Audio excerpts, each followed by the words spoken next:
Viewers, आज आपको बताता हूँ कि धातु और अपधातु में बुनियादी तौर पर क्या फ़र्क है, मेटल्स एंड एल्कली मेटल्स।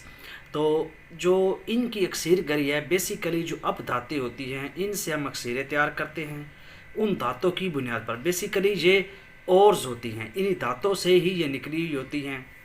अब ये जैसे लोहा है, गोल्ड है, आयरन है, कॉपर है, सिल्वर है, दीज आल, ये सारी की सारी क्या है, मेटल्स है। ये सब के सब क्या है, धातें हैं। अब रसकपुर है, आर्सेनिक है, सिंबल फॉर संख्या, आपके पास तार चिकना, बरके हड़ताल, आपके पास शिंगरब, ये सारी की सारी क्या हैं, सोडियम।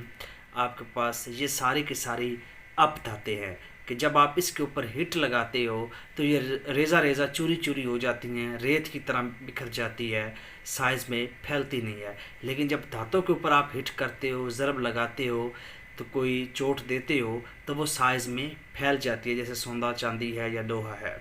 तो ये बुनियादी तौर पर धातु और अपधातु का फ़र्क जो है। और दूसरा एक बेसिक फ़र्क ये होता है कि अपधातें जो है ये फायर पे, आग पे स्टे नहीं करती। हमें इसको आग पे स्टे करवाने के लिए हम एक वर्ड यूज़ करते हैं, फायर प्रूफ, जिसको हम बोलते हैं कैमुनार। इनको हम कैमुनार करके फिर अपनी एक शेर बनाते हैं। तो आई होप आप इसको फ़ायदा समझ चुके होंगे कि धातु और अपधातु में क्या फ़र्क